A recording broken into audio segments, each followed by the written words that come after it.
Welcome, everyone. We're really excited to be with you all today, and I know some of you are just beginning to join in. Today, we have an exciting topic for you from two wonderful and great presenters who've been in this world quite a bit. Today's topic is screening for and responding to child labor trafficking. That includes both our foreign-born human trafficking as well as our domestic human trafficking. And I want you all to know that today's presentation is sponsored. And for many of you who may be joining in that are not members of the National Judiciary Network, please join. We have 490 judges, both federal and state judges from across 44 jurisdictions, doing both family law, federal, and as well as criminal judicial. So please join, ask questions if you have. What you'll get out of your membership is, as a member of the steering committee, you'll get updated information on the different areas of practice, as well as what to look for, like bench cards, tools, training materials, as well as receive technical assistance. And I see, Jacqueline, you had a great question on how to join. We're going to give you that information at the end, and we'll follow up with you on how to join. The peer-to-peer training, I want to tell you, is one of the best things that you can do as a judge, especially when issues come up in court and you need someone quick and you want to trust someone who is a fellow judge who can help you navigate the issues. That's a wonderful opportunity. So I encourage you all to join us. And with that, I'm going to now turn it over to our wonderful, amazing presenters to start, and we'll have them each introduce themselves, starting first with Catherine Waltz, and then we'll move to Honorable Virginia Kendall to share a little about themselves, and then we'll go into the PowerPoint, all right? Great. Thank you, Judge. Thanks for being so efficient. I'm so excited to be here with you all today. I know some of you may have participated in some of my past presentations, so I'm looking forward to joining you again. I'm also really thrilled to be presenting with a colleague, Judge Virginia Kendall, who has been in this field for longer than I have, and I've learned so much from her as a judge. I've been working in this space for over 20 years as a practitioner, representing survivors of trafficking, both labor and sex trafficking, and immigration and criminal legal proceedings. And I'm currently the director of the Center for the Human Rights of Children at Loyola University, Chicago School of Law, and child trafficking is one of our priority areas where we engage in research, which I'll be talking a little bit about, advocacy, and outreach and education. So thank you. Judge Kendall? Yes, hello everyone, and thank you. I also am thrilled to be working with Catherine. I always tap Catherine for every single human trafficking thing that I do, so I think she's going to get tired of seeing my name show up on her phone. I have been chief judge of I am the chief judge of the Northern District of Illinois. It's the federal trial court in Chicago, one of the largest trial courts in the federal system in Chicago here. And I have been working in this field for before the trafficking, well, let's say before the United Nations Convention on Organized Crime, when we didn't have trafficking statutes, when we were trying to pigeonhole things into different terms and crimes, and we didn't have the right laws. But I have been teaching at a number of law schools, and it's just my passion and my pro bono life to do this kind of work. And so I'm happy to be here today. And without further delay, let's get into it. Great. I'm going to share my screen. And I just as a disclaimer, I don't have fancy like multiple screens or monitors. So I'm just going to, I may not be able to see you. I think one of the things that we wanted to also share with folks is that if you have questions, to put them in the chat, but we're going to try to reserve them for the end so we can get through our respective presentations. But if you feel like you're going to forget, go ahead and type it in the chat as we're going. And then our moderators will help us facilitate a Q&A at the end of the presentation. So I've introduced myself here. I mentioned I've worked in this field for over 20 years, and so many of us work in this area. And I think it's great to kind of ground the topic of human trafficking, child trafficking, and then also child labor trafficking in kind of what's so important about this, other than the obvious of, human trafficking is a serious crime. We don't want it to happen. But I think just recognizing that the hazards of child labor trafficking, along with the abuse and power, which lead to a denial of human rights, lead to harm, physical, psychological, moral harm, and really is adverse to the child's best interest, which is a standard that many of us use in our practice and our work, particularly in the court system. But in the sense of like, why is this important to integrate into our work? I wanted to emphasize this kind of from the get-go before I get into our agenda for the day. So I want to cover very briefly, for those of you who were participating in the prior presentations, a much shorter version of kind of the history of the relationship between our pre-human trafficking statutes and labor trafficking in the United States to contextualize the current phenomenon of labor trafficking and specifically child trafficking, and then what those are current laws and policies under the TVPA, how they work and how they potentially aren't working or being misapplied with respect to child labor trafficking.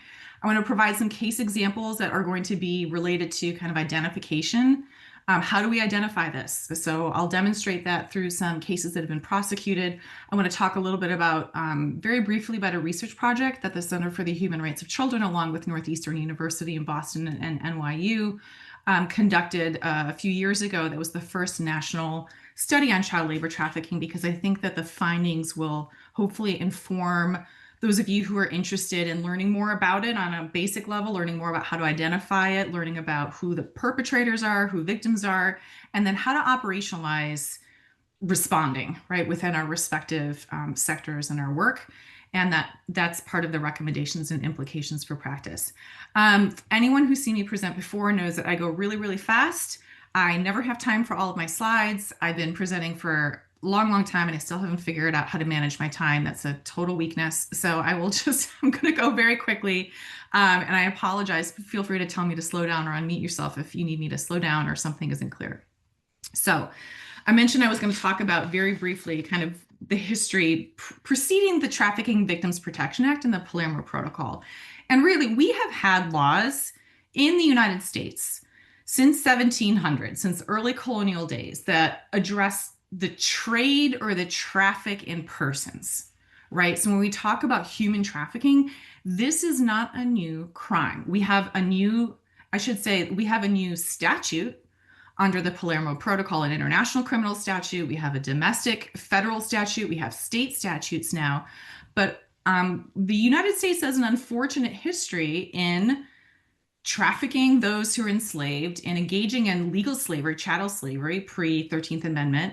And then, we had many laws that weren't necessarily enforced that prevented the traffic in slaves pre-13th Amendment. And then when the 13th Amendment and the Emancipation Proclamation passed, the crime that was created that described slavery-like practices without the actual, with the recognition that it is no longer legal to be able to own another human being, but also recognizing that many of those individuals who were formerly enslaved and property under legal norms continue to be treated in slave-like conditions. And so we have new criminal statutes that were developed under our criminal law, specifically in indentured servitude, which existed actually before that, but involuntary servitude. So these are all terms that are part of our contemporary human trafficking statute. For those of you who are lawyers or judges who are looking at all the different statutory elements in your state laws and your federal laws, but these are not, it's not a new phenomenon. And since the 13th Amendment and Emancipation Proclamation, the way in voluntary servitude, which was the primary criminal act following chattel slavery, the way involuntary servitude was analyzed, assessed, and decided on in courts was relatively inconsistent over the course of over 100 years of case law. There were some courts that understood kind of the more subjective nature of what is involuntary. Others were stricter. And then we get to this case, which I think I talked about during the last presentation, US v. Kosminski, which ended up going to taking this question of what is involuntary to the Supreme Court. And in this particular case, it was a landmark case that defined the legal boundaries of involuntary servitude under the 13th Amendment. And so this is a case that involved two US citizen men with intellectual disabilities. So they were mentally the age of children who were forced to work on a dairy farm, on a family farm, the Kosminski farm in Western Michigan, for over a decade under exploitative conditions. The defendants, the Kosminski family, used psychological coercion, including isolation, manipulation, threats of reinstitutionalization, because these two men had previously been in institutions because of their mental disabilities, which was very, very scary for these men. And then ultimately, the Supreme Court ruled that involuntary servitude under federal law requires evidence of coercion through physical force or threats of physical force or legal harm, whereas prior courts in some cases understood the kind of power and how compelling non-physical force can be. And there were holdings that, yes, these facts rose to the level of involuntary servitude. So they narrowed the definition of how involuntary servitude was to take place. But they also opened it up for Congress to expand the legal definition. And that's what they did through the Trafficking Victims Protection Act. And I just want to emphasize this because this is going to come up later when we talk about coercion. So what does involuntary mean? Who gets to decide? What if, what if it's someone who's a migrant who doesn't speak English and doesn't know their rights? What if it's a child?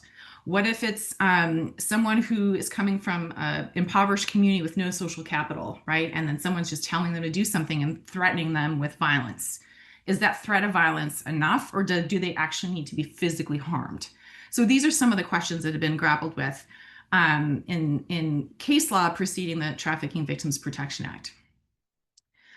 So this should be very familiar to you all. So here, and I focused on just the labor trafficking laws, but we had an international protocol under the Palermo Protocol, which I know Judge Kendall will talk a little bit about. I've got a couple slides related to that here, also following that defined this new crime. It's actually not a new crime, defined a new criminal crime of human trafficking, recognizing that individuals are being held into involuntary servitude, which came from our slavery, like anti-slavery laws and the practice of slavery globally, domestically, but also that physical threat of physical force or physical force was not the only means that actually compelled and coerced people into labor or services that included sexual services for the financial gain of somebody else. So the TVPA created these new statutes, and then you've seen these versions of this where it kind of simplifies and parses out the statutory framework into the purpose. What is the purpose? Is it for labor, for services, a commercial sex act that financially benefits someone else? The means, right, is a force, fraud, or coercion. For children, we don't need force, fraud, or coercion. And then the process, the recruiting, harboring, moving, or obtaining, or benefiting financially. Now, of that, I'm fast forwarding it because I'm assuming that most of the folks here have had some engagement with that, at least, or more than some. But I want to focus on what is the definition of coercion and what is the definition of serious harm. And I want you to think about, and I think we did this exercise during the last presentation, and for those of you who weren't there, what does this mean for a child? This is a presentation on child labor trafficking, right? We know that for children, for a child labor trafficking case to move through criminal legal proceedings to meet a definition of labor trafficking under other state statutes for potentially immigration relief, right? It still includes those means that include the force, fraud, or coercion. So what does any scheme, plan, or pattern intended to cause a person to believe that failure to perform an act would result in serious harm to or physical restraint against any person? What is that for a 12-year-old or a 16-year-old versus a 45-year-old, a 60-year-old? What if someone is disabled? What if someone is a minor and also coming from a different culture, different country? What if someone is extremely traumatized? So how are we applying that term and analyzing these cases? And this is directly related to how are we identifying and then how are we then protecting those children? Similarly with serious harm. Any harm, whether physical or non-physical, including psychological, financial, reputational harm that is sufficiently serious, et cetera, et cetera. What does that mean for a child? And do they have to actually say, oh, I've been seriously harmed. I've been physically harmed, psychologically harmed. Does it require the victim or survivor in this case to actually identify this? Or does it just require evidence of these things, right? And then how do we as decision makers apply a developmentally subjective analysis over these legal terms? And this is where I think the rubber hits the road with respect to the importance of talking about this from a developmental perspective. Again, when we think about children, many of you have been in this field for a long time, hopefully have been exposed to or really, professionally engaged in research on child and adolescent development. And the fact that they don't think like adults, they don't behave like adults, their bodies are different than adults. And so we need to consider how these legal terms, which are the same for adults and children when it comes to labor trafficking, how they may be analyzed subjectively, which is what the TVPA calls for when it comes to children. Okay. So I mentioned earlier, I'm going a little out of order. Actually, the Palermo Protocol is an international criminal code, which Judge Kendall mentioned, that preceded the TVPA and called on countries around the world to create laws around trafficking. We responded with the TVPA. The definition is similar. I'm going to go through it very, very quickly. But of note, the Palermo Protocol does not require force, fraud, or coercion for children when it comes to labor trafficking. Other international laws that the U.S. is responsible for, under ILO, the worst forms of child labor, the use of procuring or offering a child for illicit activities, right? So this is the forced criminality, is defined as a worst form of child labor, and in many national laws, federal laws, that includes trafficking. The UN Convention on the Rights of the Child, the most universally adopted human rights instrument in the world. The US has not ratified it, but we have ratified the optional protocol on the sale of children. So the US government, including state, local, federal, county,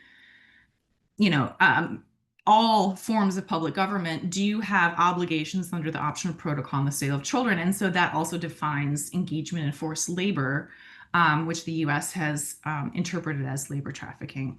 So we have these international obligations under these different terms, but how we're actually applying it isn't always consistent. Similarly to how involuntary and involuntary servitude wasn't applied consistently after that statute was created after the 13th Amendment, post-slavery.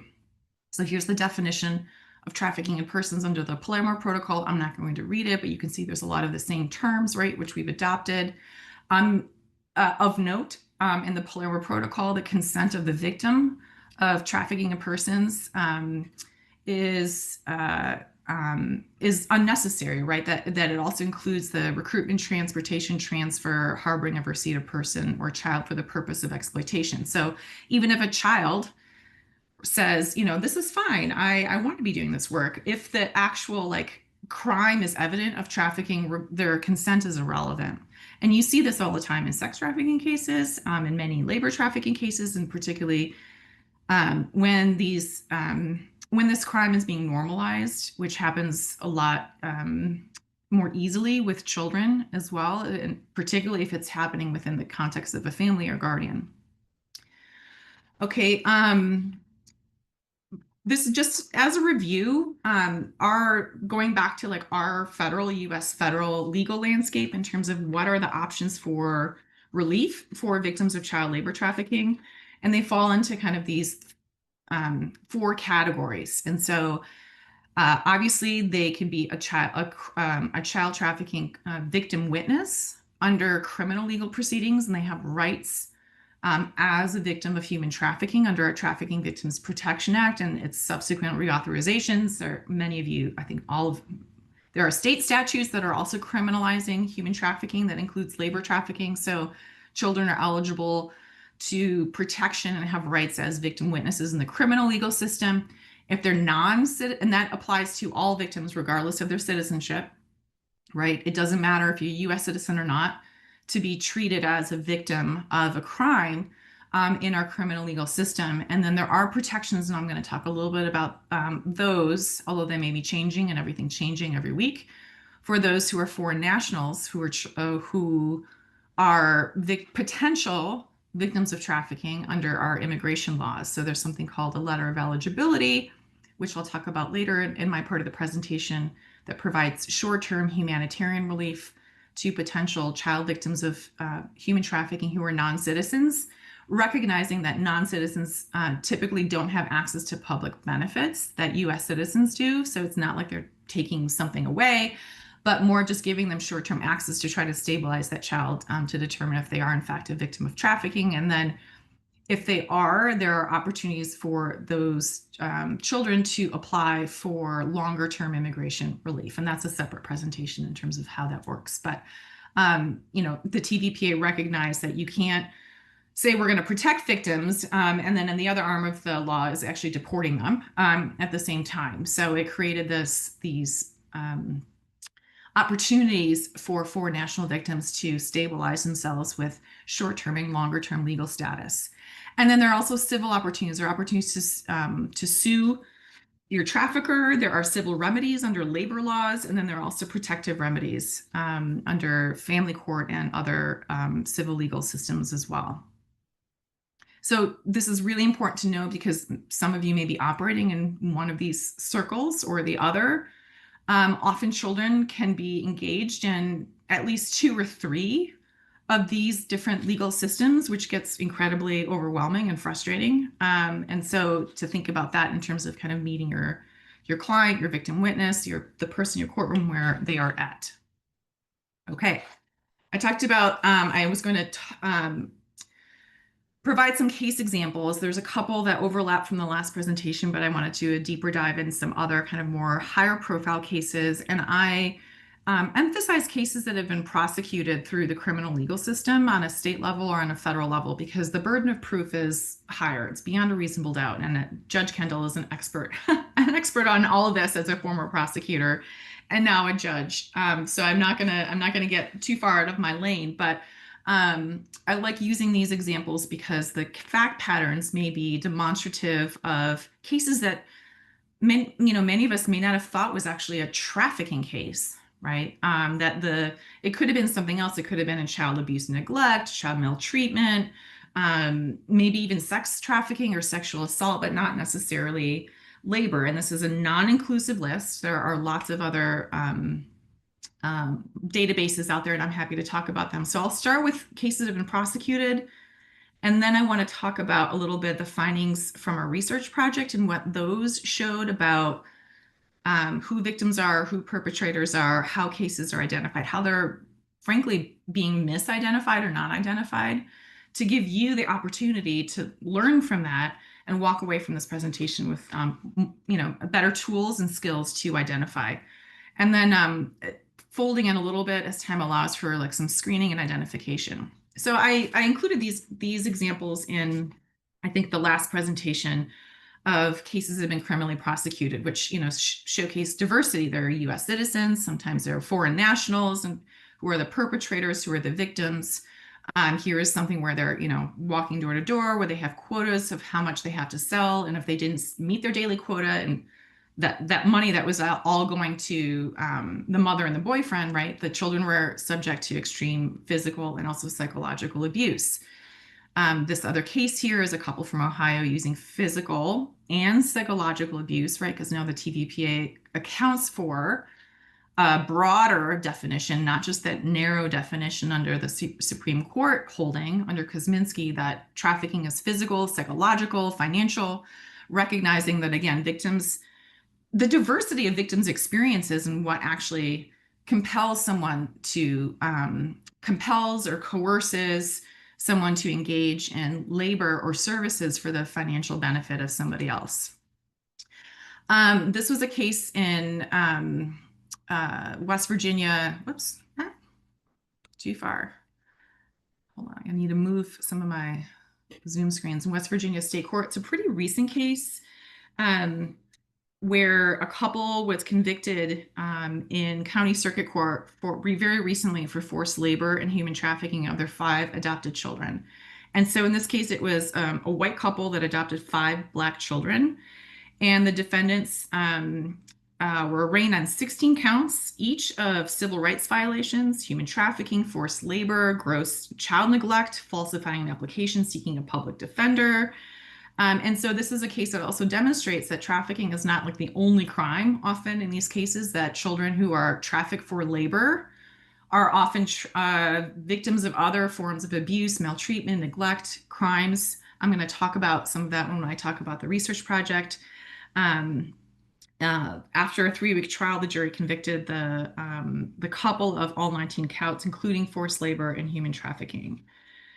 How this case was identified was a neighbor saw the oldest girl and her teenage brother being locked in a shed while he left the property.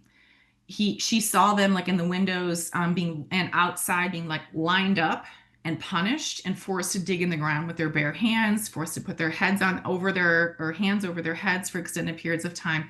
So she called the local child protective services, and then there's a whole side kind of bar conversation around the response of local CPS in that particular case, but eventually did make it to the attention of local law enforcement.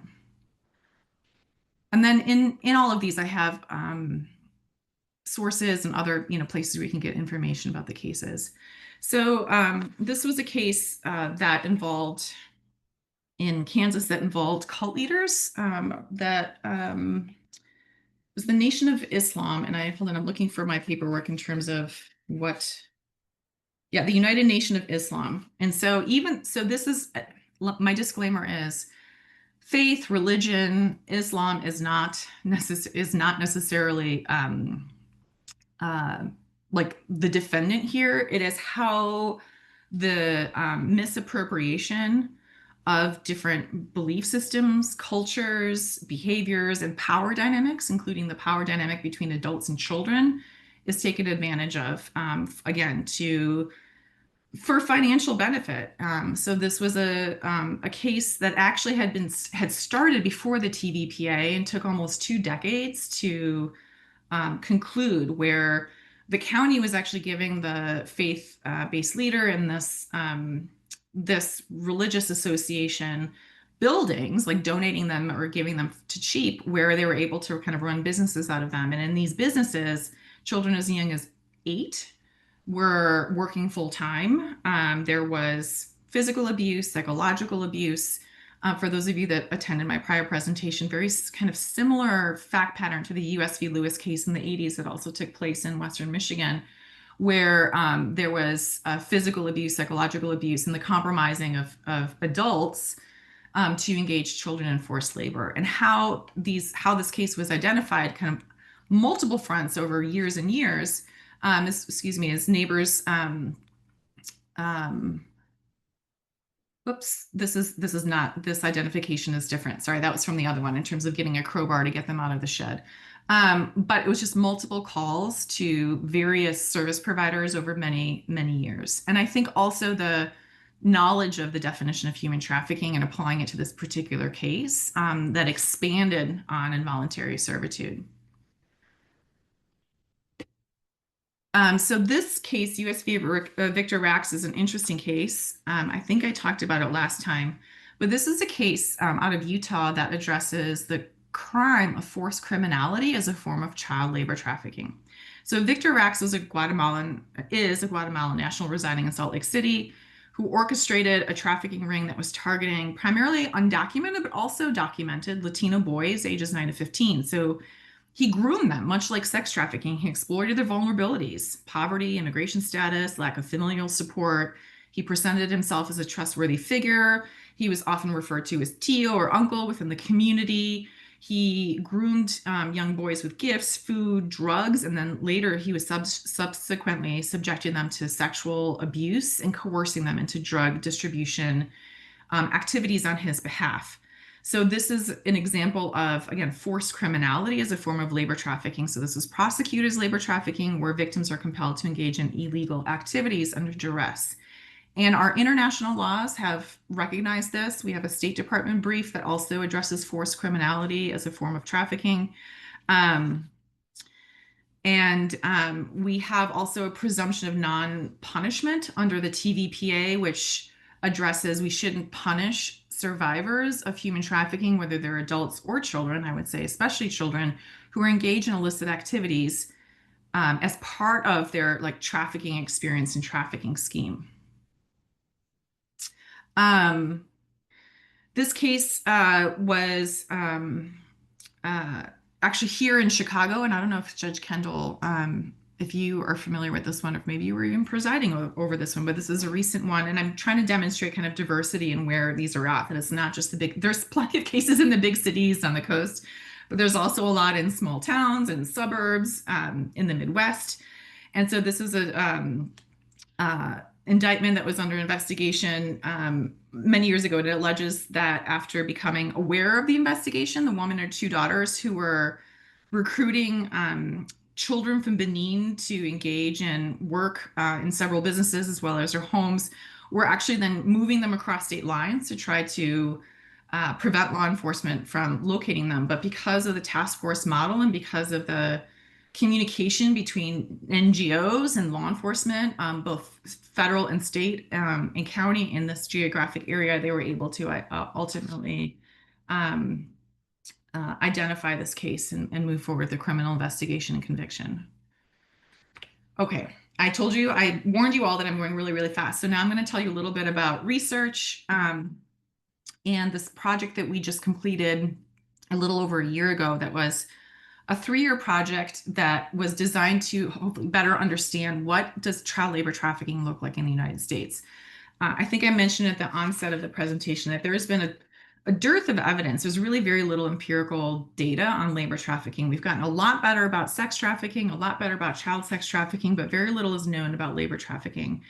And our understanding of labor trafficking is very much at its early stages. And because there's an overwhelming focus on sex trafficking within research, we decided to embark on this national study that was looking at child labor trafficking with US citizen and also non-US citizens. So all children, like any child, kind of with the policy intent of all of our statutes, right? They don't dictate who the victim is. They don't say in this, you can be a victim of forced labor or sex trafficking only if you're a US citizen or non-US citizen, or only if you have these particular attributes, right? The recognition that there's so much diversity in the perpetrators as well as the victims. There wasn't national data other than hotline data and law enforcement data to summarize some of these cases. And it really is still in its early stages of being understood. So here's a link to the study. It was supported by the National Institute of Justice, OJJP. We move forward really quickly. And here are a couple of the research questions. And before I get to that, while you're reading that, our sites were across 4 states, Ohio, Illinois, New York, and I'm forgetting one, I think Texas, where we looked at case records of cases that were adjudicated by either an immigration attorney, a civil attorney, law enforcement as child trafficking. We looked at public records, both civil and criminal legal cases where cases were adjudicated. We went through redacted files. We had an IRB process. And then we also talked to task forces. We talked to law enforcement. We talked to CPS. I cannot see anything in the chat if someone's trying to message me. So we talked to multiple stakeholders and first responders that were engaged in child labor trafficking. And that was one of the conditions, that you had to have been engaged in identifying a victim. And then we also talked to survivors. So those who were adults but were formally identified as labor trafficking. And so we wanted to answer these questions. And we looked at over 400 or 500 cases. And so brief highlights of this finding, which I think are really important to consider when it comes to identifying, is, there is no one profile, right? We've got US citizens and foreign nationals being trafficked, and a broad array of industries, including, domestic servitude as nannies, childcare, forced criminality, entertainment, agriculture. These are hard to identify because many of these jobs are legitimate jobs that a teenager can engage in legally, right? But they're often the least regulated. And probably the one that's the least understood is the forced criminality. In terms of kind of what were the risk factors, not that different from sex trafficking, but lack of safe, affordable housing was consistently identified as a barrier, and then also economic and legal vulnerabilities, particularly for those who are undocumented. And in terms of the perpetrator characteristics, this shouldn't be a surprise, but often someone that they knew. Less likely stranger danger. That, not to say that didn't happen. A large number were trafficked by family or extended family or someone that was presented as a guardian, which says a lot again about what is coercion in these cases. If you were a child, and like in a couple of the cases that I shared with you that were prosecuted, and the person who is tasked with providing you shelter, food, access to your livelihood and survival, then does it require physical force? Does it require threat of law to coerce the child into some type of labor trafficking? Not necessarily. And so that was one of the things that when we talked to individuals and we're like, okay, what was the coercion here? Tell me more about the scheme, plan, and pattern. And overwhelmingly, across all stakeholders, the response was an adult told the child to do it, and they did it.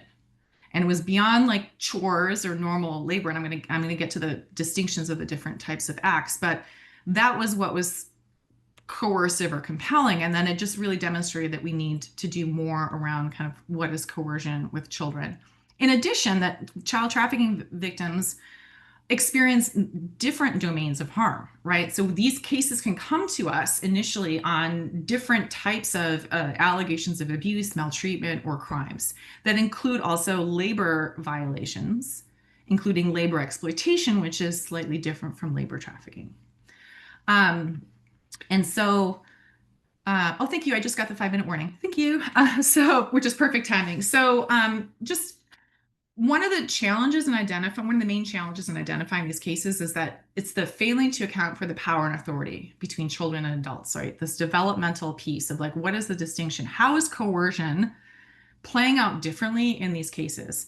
And then also mischaracterizing labor trafficking cases as child labor violations, or children even committing crimes, whether they're undocumented, like that being the crime, or forced criminality, or maybe truancy or something else. And then I just include this because I feel like it just says it all. When people ask, well, how many kids are we talking about? How much child labor trafficking is going on?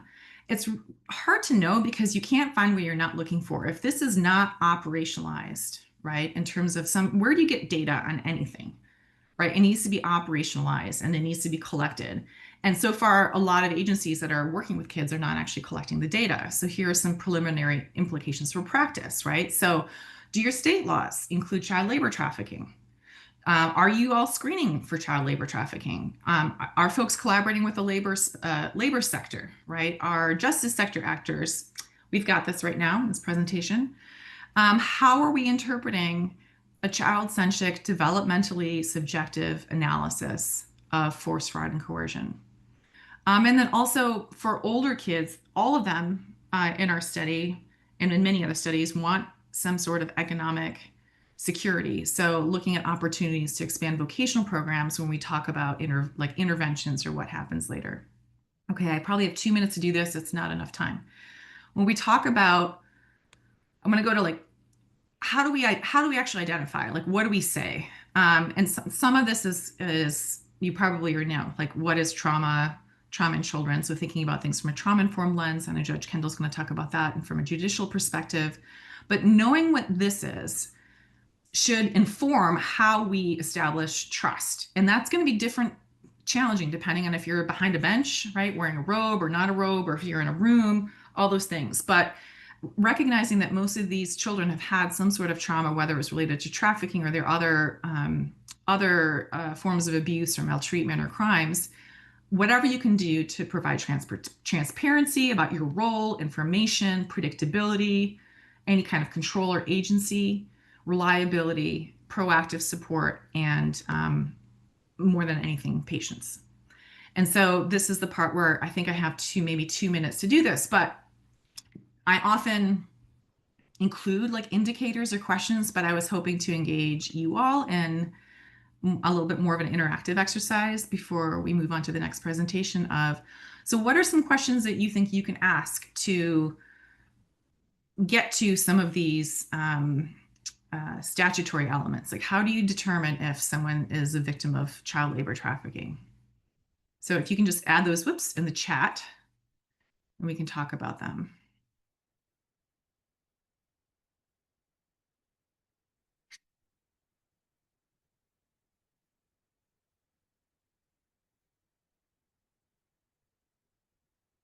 Okay, I'm not seeing any questions. That's okay, because I will tell you some things. So at the end of this presentation, in case I run out of time, there is a link to a study on screening instruments. It's like a literature review of screening instruments that have been used for sex trafficking and labor trafficking amongst different organizations. So you can look at that, look at the links, see if any of those work for you, because you may have only 5 minutes to conduct a screening. You may have 2 hours to do an assessment. You may have a protocol about these things, or you may not. So, the indicators of labor trafficking, is there any kind of labor services, whether it's illicit or normal? And I think the questions that trick people up is, what do I do with controversial topics? What if the child doesn't want to disclose what's happening? They never want to talk about it. They often don't, or it's normalized, or they're not characterizing it as abuse or trafficking.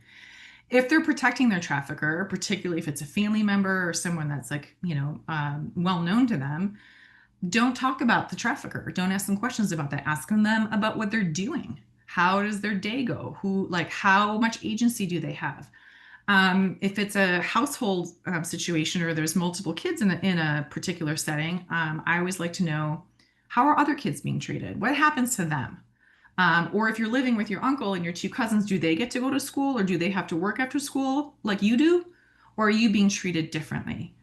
And then if they're not capable of participating in interview, we do the things that we know, right? We don't push it. We don't re-traumatize the child. We engage other helpful actors and professionals to help minimize and stabilize that individual to be able to engage in an interview. This is not enough time to do screening. We could do a whole separate presentation on that. But as promised, here are some services. A list of services that are available for both U.S. citizen and non-U.S. citizen, requesting short-term humanitarian relief for undocumented folks. And then this is the screening tool that I mentioned, that is kind of a lit review of screening tools from across the country. I went super, super fast, but without further ado, please include your questions. Again, if you're, oh yeah, I like this question. Are you being forced to do anything against your will? Most people don't know what that means, and they don't, the whole, are you being forced, especially teenagers, they will automatically say no. So we can unpack that later, but I want to move on to Judge Kendall's amazing presentation. As a former prosecutor, she's worked on these cases in terms of investigating and prosecuting. She's been on the bench hearing these cases and has been training on this topic across the world for many years. So I can't think of anyone better to talk to you next. Oh, Judge, you're muted. I said, I can't thank you enough for your speed talk. You're always the best. I can't even take notes faster than she can talk. Let me just segue right off of what you said for the end, just so that we don't, leave it in the wind.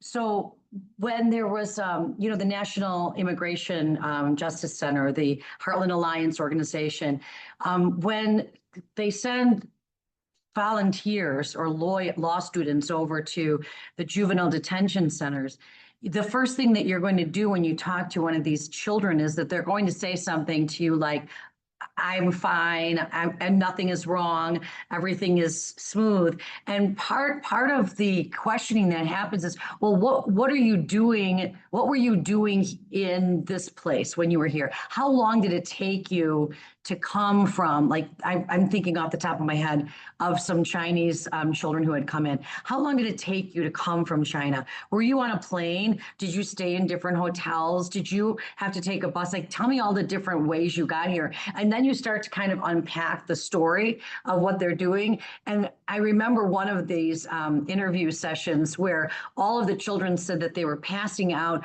religious literature on the street. They were passing out religious literature. But then, just following up with, well, what is the religion? And did you ever go to that church? And who gave you that? And how did you get that? And who brings you out there to do that? And then you start to find the pattern where every single kid has a cookie cutter answer to the same questions, and they're being transported by the same individual to the same locations, and you can unpack some of it. So that's just to put a little meat on the bones for what kinds of questions you would ask. But thank you so much, Catherine, for that. So my focus for you all is going to be about what do you do when you are a judge and you have to have what we want you to have, which is a trauma-informed approach. Now, Catherine, can you see that? Oh, great. Okay, it's just so I make sure. So let me move this along here. That's who I am, and I have a couple books on child exploitation and trafficking. The first one focuses a little bit more on exploitation. The second one, we start going into some of the supply chain laws that we use in order to aid in a different setting, not criminal. But let's talk about the criminal setting first and foremost. If you were to understand that in the year 2000, over 170 states got together in Palermo, Italy, and they all agreed that they should create and criminalize this trafficking in children, and primarily in children and women, and that they should go back to their home states, create statutes, criminalize psychological coercion, just as much as physical force, just as much as, being tied up or locked in, but psychological coercion, and go back home and focus on victims when you do that, and then report back each year on how you're doing. You would think that with the United States having 50 state criminal laws and the federal law and all of those other countries having laws that have been enacted since then, why are we looking at 5,260 convictions, right? And that's both sex and labor trafficking. And I can guarantee you, and if you break this down, the labor trafficking is only a small percentage of the sex trafficking convictions.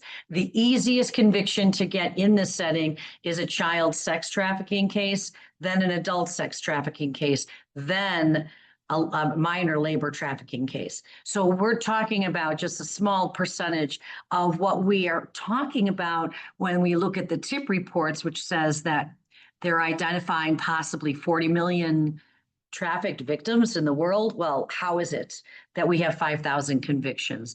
So I know you all know a lot of this, but I do think it's important because this is what we judges need to get in our heads in order to have a trauma-informed courtroom.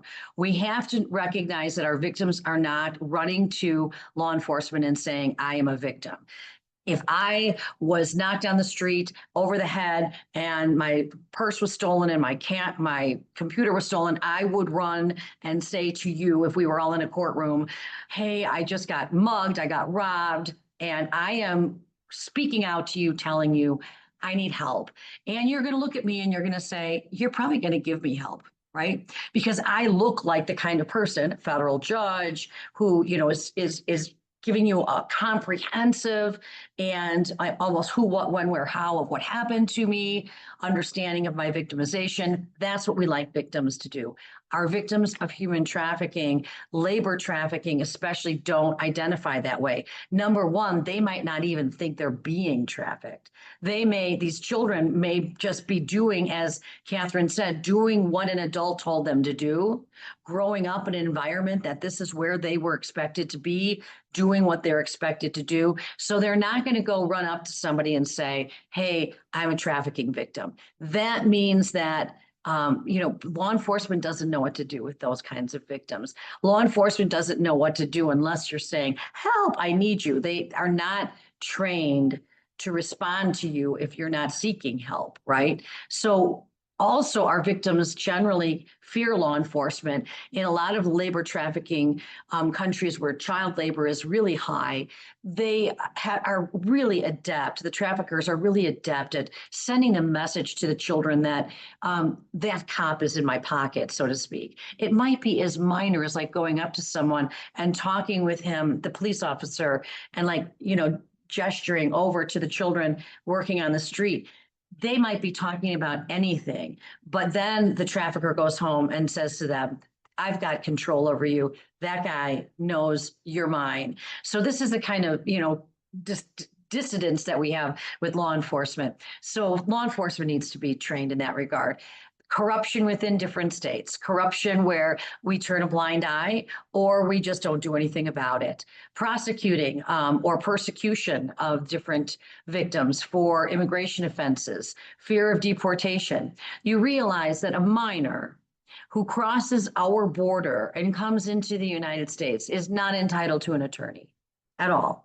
Right? If that minor has an attorney, the chances of the minor staying within the United States are about 90% greater than if the minor were just to be brought before a judge. Can you imagine a 7, a 9, an 11-year-old child coming up from Guatemala on the train, and he is now representing himself before a judge?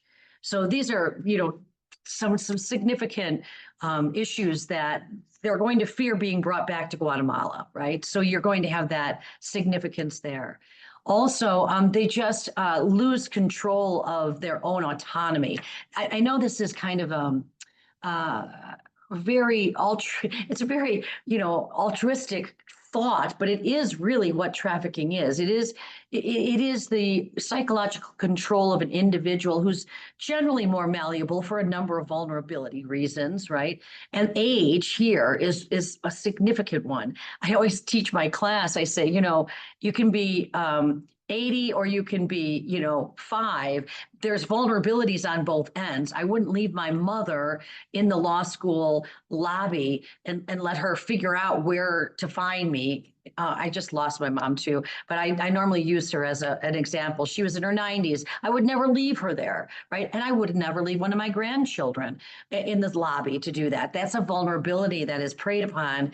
And what's really misunderstood is that often that this lack of autonomy comes from someone coming in to give them what they think is going to be the control. I'll help you. I'll give you this control. I'll give you food. I'll give you shelter, whatever it may be. And then soon the child has no autonomy to make any decisions whatsoever. So frequently we see that victims of labor trafficking are kept in isolation. They're not, one of the questions we ask when we go to the detention center for juvenile detention is whether they know certain things about Chicago. If they say they came into Chicago, hey, have you seen the Bean?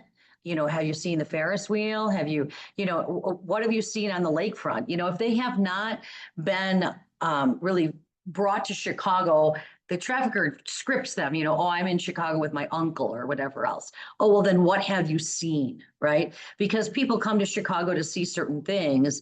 And if none of those things are even in that child's playbook, so to speak, it's a good guess that maybe they're being isolated away from what would be a normal trip with an uncle, right? Victims can still own a debt. This is what the debt bondage that Catherine talked about before. Sometimes it is flipped on them. People pay to have a child smuggled into a country. Here's money, get my child across the border.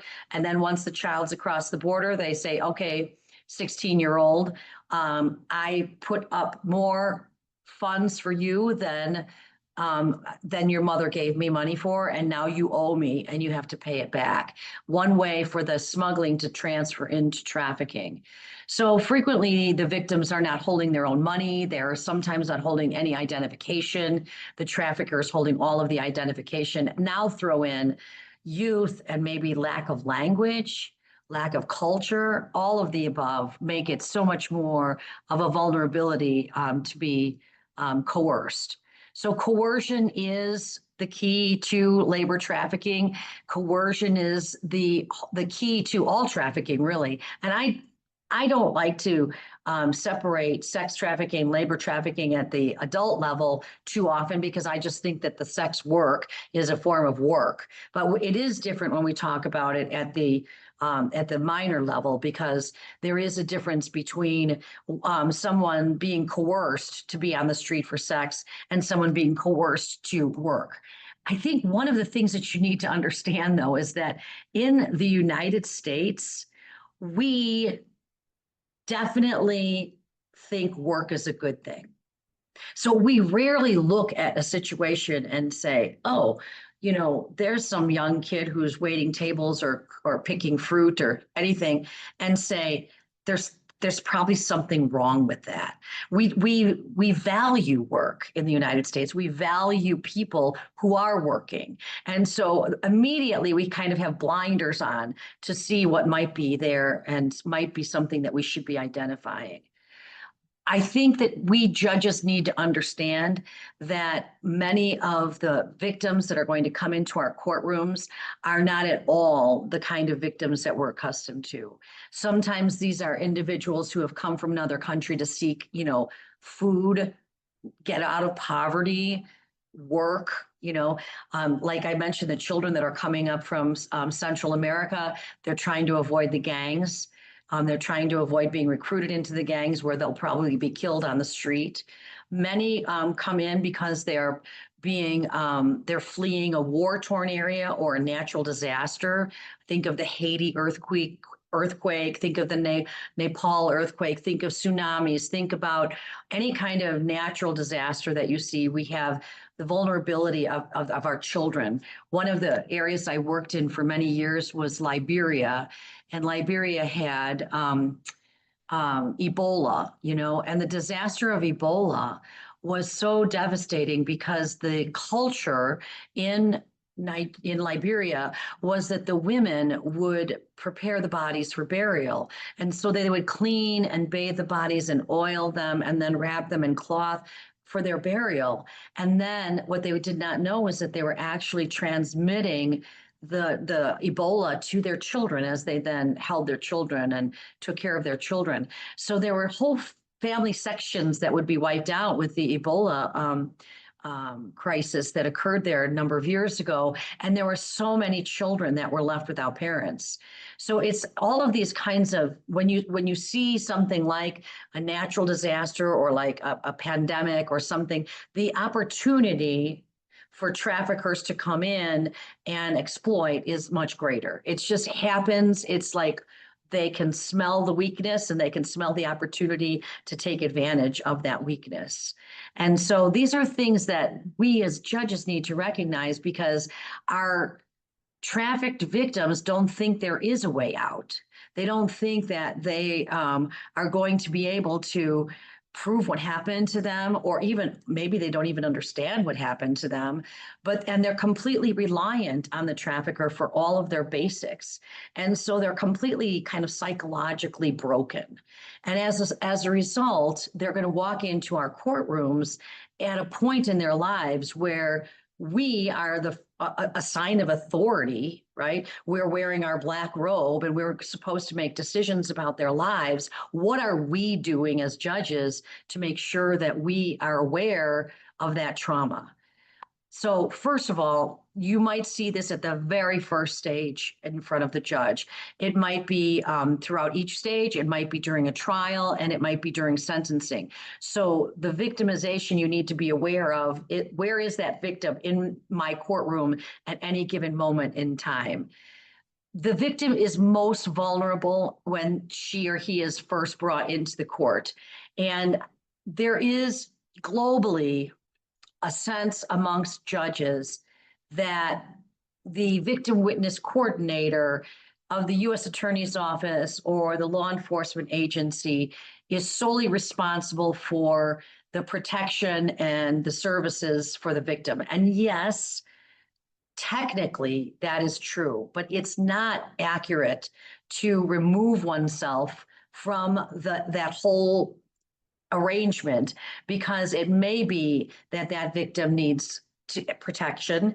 They definitely need to have their identity shielded. In every state that I am aware of and in the federal system, a minor's identity is supposed to be shielded and protected from the public. There needs to be a safe area for the person to sit, and they need to understand that being in the presence of the offender can cause them a repeat trauma. And so just seeing the person that had them working in this factory, or just seeing the offender who, abused them by not giving them food, that's going to trigger a whole amount of traumatic response. So being aware of what the victim's rights and protocols are within your particular court is really, really critical. And we all have them. And Catherine and I are working on one for the American Bar Association, where we are pushing out to all courts, hopefully soon, some new protocol for how victims should be treated within the court system by all of the court actors. So aside from knowing your own protocol for your state, you have to recognize that the victim generally needs some kind of physical help. A lot of times they are hungry or they are sick. They've been exposed to chemicals or harm. They may need testing. A lot of this slides overlap a little bit with some sexual things like the STD testing, but in numerous studies, you'll see that although we would label something labor trafficking, sexual harm is frequently used as a tool of coercion. So there is an overlap. We don't just say he just worked in a factory. One way to get someone to work harder is to impose sexual harm upon that individual. So we do see that. So our victims, even in labor, may need these same types of testing. They may need counseling, support. They may need a shelter. And they always need to know what's coming next. And when you interview victims, and I've interviewed hundreds of them, they will generally tell you they are so frustrated with not knowing what's happening. What's next? What are you going to do? What is the prosecutor going to do? They need information. And you can imagine being thrown into an environment where you know nothing about that environment. And all you want to know is, where am I going? What am I doing? How does this go? How long am I waiting? How long am I waiting is a big, important issue to convey to our victims. So during all court proceedings, we want to make sure that we are recognizing that these things may be necessary, and we can actually trigger a question to the prosecutor. It's very easy for us to do because if, for example, someone came in from another state, where are they staying? Who's watching them? Is there going to be any need for medical care that will delay our proceedings? Things like that. And also, what's really critical under the 3509 factor in the federal system and in many state systems, a victim of trafficking can take precedence for a trial over other cases on the court's docket. And prosecutors don't usually ask, but you should know that. You should know that because what happens is delay to a victim is more trauma. And delay to a victim also, for a minor victim, is used strategically to show frequently that this victim is, not a kid, not little, not young, not naive, but is actually a tough, young adult, because maybe she'll be 19 at the time that you actually get to trial. And you get to show the 19-year-old with the tats and the earrings as opposed to maybe, a 12-year-old or something. So giving the victim a speedy trial is really a critical balance. And it's one of the very, very few areas of the law where a defendant's confrontation and a defendant's right to speedy trial actually does have a bit of a collision. But the judge makes findings, and the judge puts those findings on the record and then says, I'm bumping this over a fraud trial or a bank robbery or whatever else you might have on your plate. The victim's identity, by the way, is generally done in a trauma-informed courtroom by a protective order that is done at the very, very beginning of the trial. The very beginning, everything is put into one document, no pictures of the child, no courtroom artist of the child, no identity of the child, or even, a school or a location. Like you wouldn't say, from Lincoln High School in Chicago, because then we can find out who that victim is. And that protective order binds not just the parties, but the judge and her staff, your court reporter, your courtroom deputy, binds everybody to that same protection of that minor. You can allow a victim to have a courtroom attendant. You could allow a victim to have the victim witness coordinator be with her, maybe a social worker, maybe an aunt. The only issue you're going to have there is whether or not the individual that they propose as an attendant is someone that might be a witness or a witness in the trial. Then you can't have that. But you're always permitted to have someone sit with that person. I wish I could do this. I'm going to see if I can.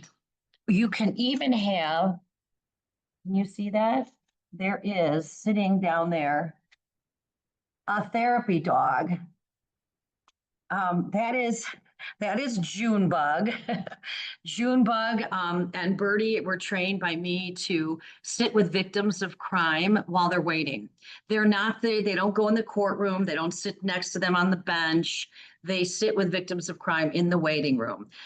They visit jurors. They visited jurors today for a gang trial where the jurors have stress from watching evidence too, So those are things that a judge can be aware of. This is my first courthouse federally that has victims like this, but many state courts do. And if you are a state court that has the ability to have a therapy dog or, companion animal to sit with a victim beforehand, that gives them that sense that the waiting time just is easier, right? So all of these are things that you need to be aware of as to, is my courthouse one that does this? All right. The next thing that I want to make sure that you understand is you've got to understand the law in this area.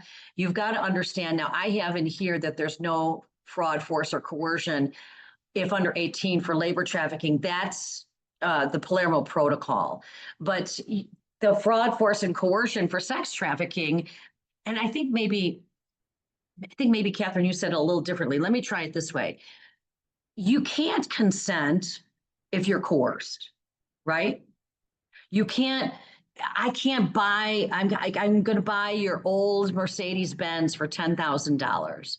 And then I show up and I give you $10,000 and you give me a Volkswagen that's 20 years old. And I say, wait, I didn't buy that. And the guy says, well, yeah, you consented. No, you can't consent if you're deceived, if you're defrauded, or you're coerced. Okay, you cannot consent to those things. So start thinking that way when you're looking at the facts of your case and you have your pretrial motions.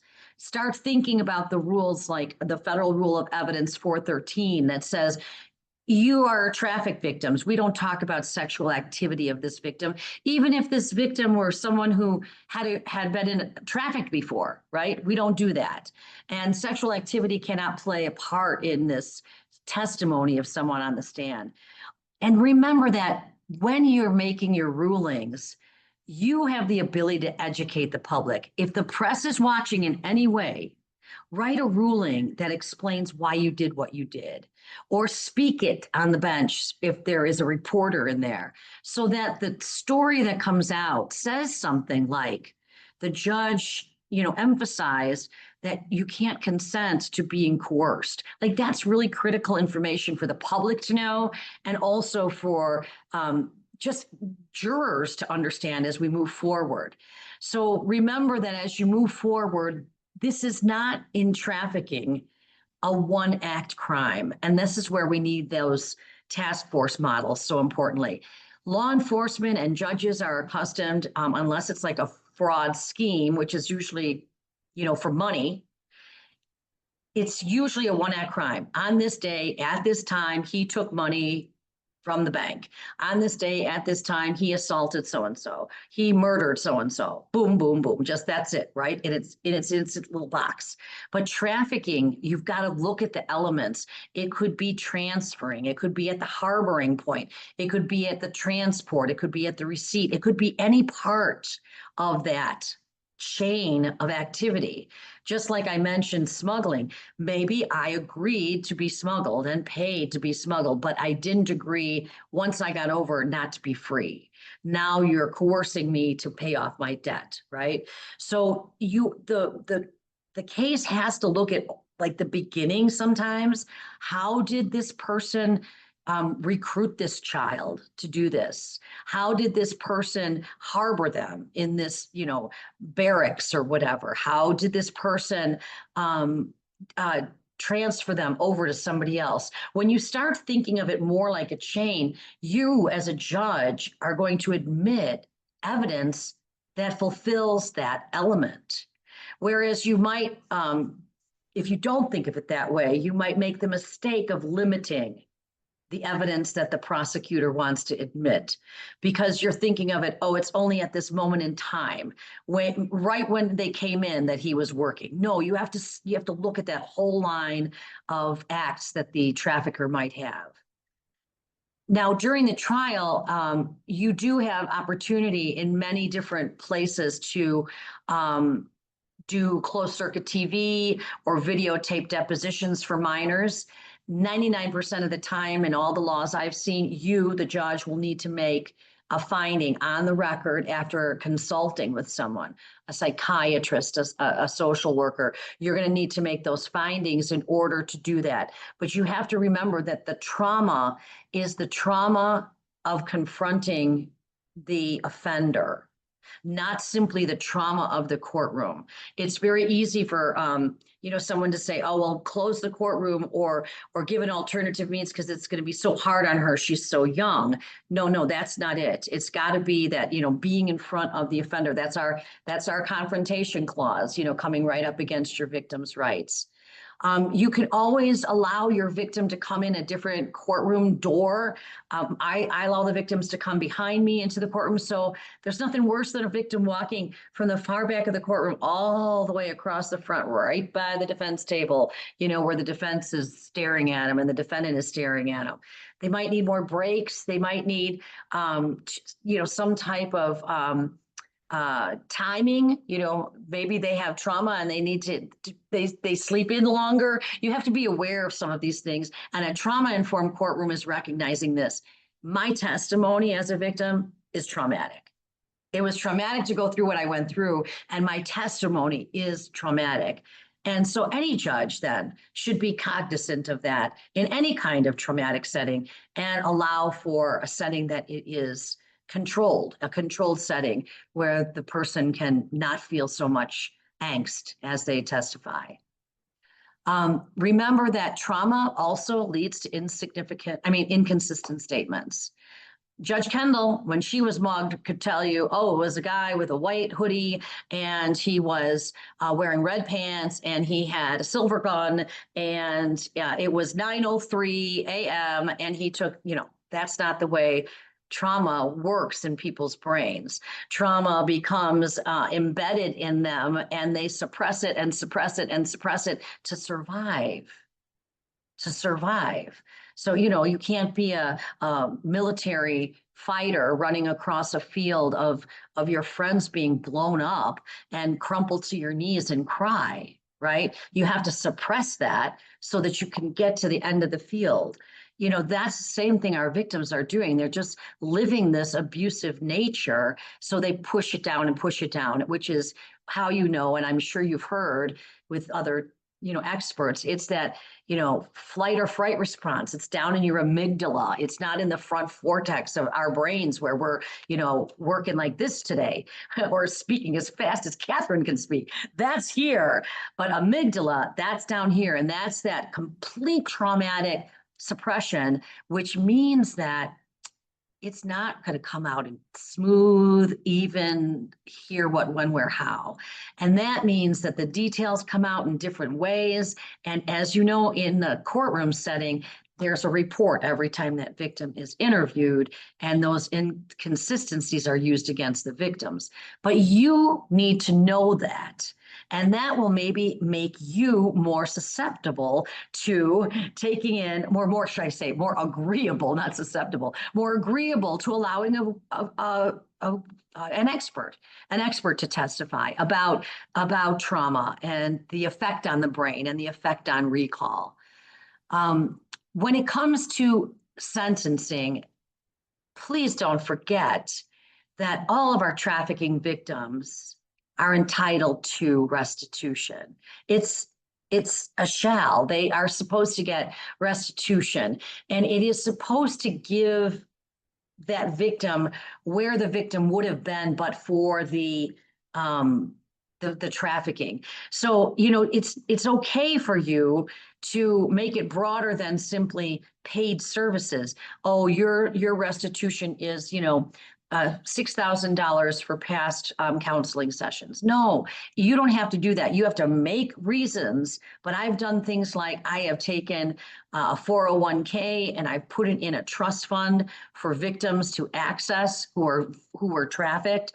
And those minor victims can go to that trust fund, the trustee's in charge, and they can say, all right, one got a used car so that they could go to counseling sessions because she was in a rural area. Another one was paying for tuition for college. I mean, there's all kinds of ways you should be thinking about restitution. And at sentencing, you must allow the victim an opportunity to speak. And if the victim doesn't want to do it herself or himself, they can do it through someone else. They can write a letter to you. They can also, draw a picture, whatever they feel like doing, they can do. They can work through their victim witness coordinator. So always be aware of what are the mandated services that victims are entitled to so that you know how to make sure that they get them if they're asked for, and understand about this crime being coercive, and it's not a consensual thing, but a coercive thing that causes a traumatic response. And the traumatic response is going to impact testimony. And I think learning those few things in and of itself will make you a better judge. Make the victim services part of your judgment order. Consider restitution awards that include therapy, counseling, and medical treatments. Consider forfeiture separate from restitution awards. Seek proposals from the parties, bring in experts. Just make a record of why you're doing what you're doing for your restitution award. And then when you are enlightened, because I know if you're sitting on this, you are, then share your enlightenment with your colleagues, because it's just not really an area that people sit around and just chit chat over their coffee breaks. They would much more talk about like a Fair Debt Collection Act case or a fraud case than they would about the abuse of a minor. It's really critical to talk with your colleagues so that you can also educate the public with your understanding. And then in the future, there's a lot of different crimes. I think the criminality one that you brought up, Catherine, is one where, as a judge, find out, was that criminality spurned by coercion? Is it something where they can get their record expunged? Is it, because that's what some of them do, petty offenses like stealing things or all kinds of different kinds of criminality that we've seen over the years, and see if it's something that you can make a record for, that you can get that record expunged. And then also make sure that you encourage, judges have this barrier with NGOs, it's like the NGOs outside of my judicial system, so I shouldn't be in part of it. I encourage the lack of barriers, encourage a multidisciplinary team, right? Encourage that the prosecutor's office, the defense attorneys, the judges, everybody knows about who has what to give in this area. It's not coming from the government. It's coming from nonprofits. It's not like we have a big pot of gold that says, get a shelter, here you go from the government, here's your government check. No, but the more we know, and that was a task force training model that I created years ago with the ABA. When a region decided that they wanted to train on trafficking, I literally went through like Google and found as many stakeholders as I could find. And I invited them to the training session so that when a prosecutor would stand up and say, the trouble is we don't have any shelters, I would literally have someone say, well, we have a couple beds, you can contact us. And the task force model is that concept. It's the idea that we're all together on this, and it's not a simple one-off crime. It is this much more complicated crime. So a recent example was at a task force meeting, false identification documents were uncovered in one of the Secret Service type cases. And on that database are a bunch of victims who have false IDs now as 20-year-olds, as opposed to the 16-year-old that they actually are. And that sharing of information is exactly what the Palermo Protocol really encouraged. It encouraged it on a local level, on a regional level, and on a global level, so that states would also interact and use MLATs and other forms of communication to share. So that would be the best way to go forward with your community. And I don't want to go any further either as we move on. Was that a good time for everyone? I think timing wise, right? I think we have 8 minutes now for questions. Oh, that's great. Okay. Thank you, everyone. Does anyone have any questions? You can put them in the chat. I saw that some already came in, and thank you, Catherine, for answering some of them. Do you want to answer them to the whole group, Catherine? Some of the questions? So I think there were 2 questions. So one question from one of the attendees asked, like, as a legal advocate, how do I engage my local stakeholders, including law enforcement, judges, investigators, I'm assuming child protection system, to respond to this issue? And I hope I'm paraphrasing your question. And then there was another question that was kind of, and I want to get that. And there was another excellent question. What if a client in juvenile delinquency reports that an adult was directing him to test drive and steal vehicles? Like, who investigates that? Where would an attorney allege child labor trafficking? And that can that serve as an affirmative defense to delinquency charges? So with the first question, I think how to engage. I mean, I think it's trainings like this, like engage your stakeholders. I think it's a 2-part question of like, how do you get folks to respond to child labor trafficking, how to prioritize it. I always use cases. Like, I think if people want, if a task force is like, we want to address human trafficking, right? If anybody, like, whether it's a law enforcement, a judge, or a governor or mayor, we work on human trafficking. We want to protect people from human trafficking. I think, providing information, education that human trafficking is like this broader crime. It's not just sex trafficking, and that these are examples of cases that have been prosecuted successfully in other jurisdictions, adjudicated successfully in other places. And here's how they did it, right? They use this task force model. They work with NGOs, all the things that Judge Kendall said, and to try to elevate it that way. Like, if you want to actually be successful, then you need that kind of information, and then you can also potentially lead that process. And I'm happy to talk more about it in the interest of time, like offline. I don't know if Judge Kendall, if you had any other responses to that particular question. It's really, the best way to do it is to get some buy-in from someone who wants to start the task force, right? So it's usually, in my situation, it was a bar association. I worked with the American Bar Association, but it could be a prosecutor who is focused on this type of case. It could be, a law enforcement officer. And then what you do is really you open-ended look into your community and try very hard to find as many people that will be the people you want around the table. So you want someone from, I'll give you Chicago, for example. You want federal law enforcement and local law enforcement. You want the Chicago Public Schools, like they have a security officer, right? You want all of the different types of people that would weigh in on this, from shelters to mental health to medical, so that you get essentially a big database of buy-in. And then you invite them all together, and then using examples from the community is fantastic. And then showing how, the pieces of evidence that were built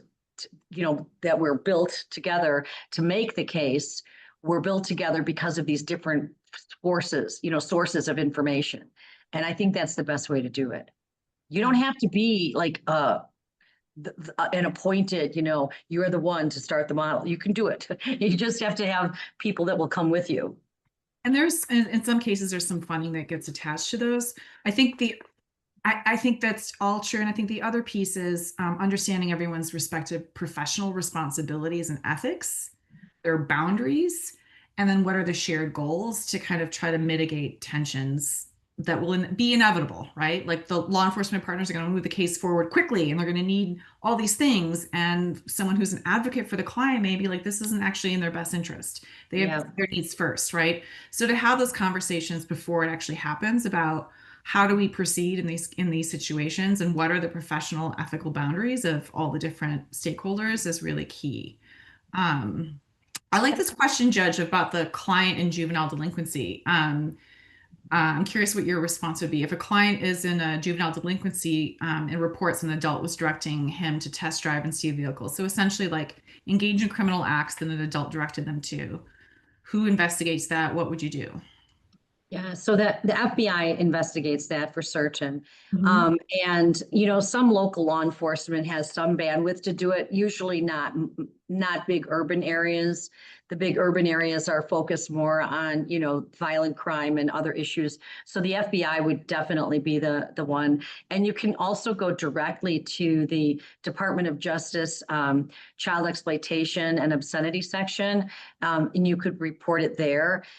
It's sadly not uncommon at all that at the juvenile detention facilities and other places like that people are trafficked, that kids are trafficked. It's a vulnerability, right? Like you're vulnerable as a child being put in that situation away from your family, already feeling the shame of whatever you're in there for, and then you're preyed upon by an adult to go do something.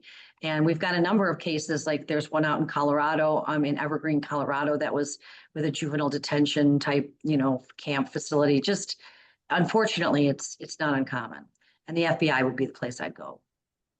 I think training, when you're doing training or engaging in any kind of outreach and education on trafficking, including forced criminality as a form of labor trafficking, like that, because it's in international protocol, it's in our TVPA, right? And just to reiterate that, we've already done it with sex trafficking in kids, right? Yeah. We've created safe harbor laws that decriminalize commercial sexual exploitation for children. But there are others, and previously it was a criminal act. You could have charged a child, it's teenager, with juvenile prostitution. We don't do that anymore. We moved the paradigm on that. And I think we haven't done that yet with other types of criminal acts. And so that requires like a lot of education preventatively.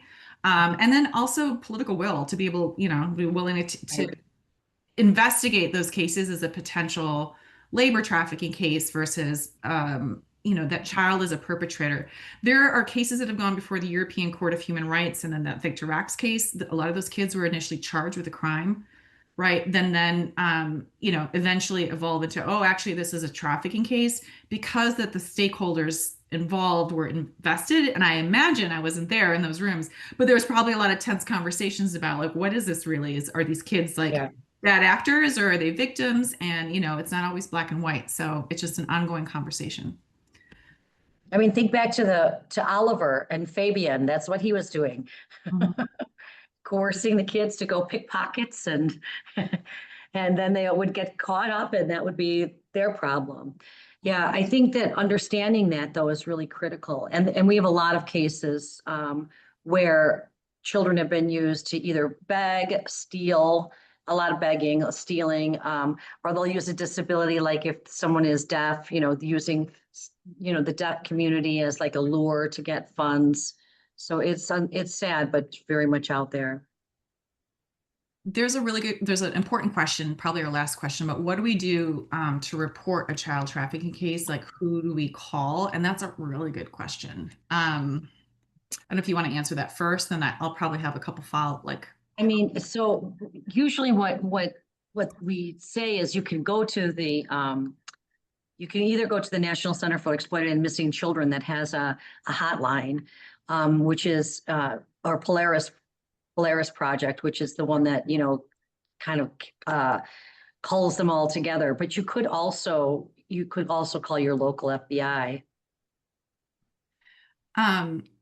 Yes, see if there are local task forces, all of those things. I think whenever calls are made, there's also a national hotline that you can call. I think they have they're switching the organization that's running that to connect people to services, because they're not always ready to engage in law enforcement to pursue like an open investigation, right? This is one of those tensions. So depending on your role and depending on the client and or victim witnesses' desires and kind of meeting them where they're at, you may seek different things.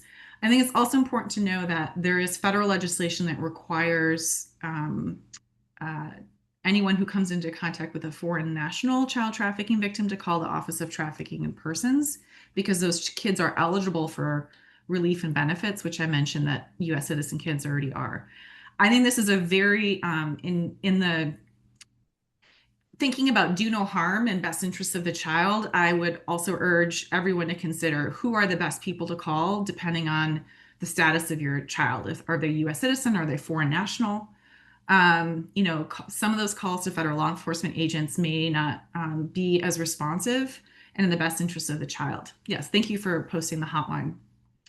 So make sure you suss that out and have those conversations with your local folks first about what is their process and protocol if you do have, if you call about an undocumented child, for example, or maybe a U.S. citizen child that has a juvenile record, and what their response would be. All right, I took way too much time on that, but I'm just thank you. I think we're towards the end. I just sent a reminder. I was on the Oregon Anti-Human Trafficking Task Force, both on the federal and the state level. Our Attorney General actually put the task force together for the state, and then our U.S. Attorney was the person that put that together, and it was a collective of both federal and state. As a reminder, I want to remind everybody, when you're dealing with foreign nationals, please double check the language. Not everyone from Latin America speaks Spanish, and not everyone from China speaks Mandarin, or the Philippines speak Tagalog. So just triple check to make sure that we're not re-traumatizing them and that expectations are met and trust is continued to build. And so with that, I want to thank our wonderful, brilliant, and kind and generous speakers for your love and passion. You continue to inspire each and every one of us who were able to participate today, and we will answer all the questions as best as we can. Thank you, everybody, for being here. That will conclude our presentation today. Thank you. Fill out those evaluations. Yes, please. And join the National Judiciary Network, everyone. Thank you. All right. Nice to see you, Judge Kendall. Thank you, judges. Thank you. Always a pleasure, Catherine. Thank you.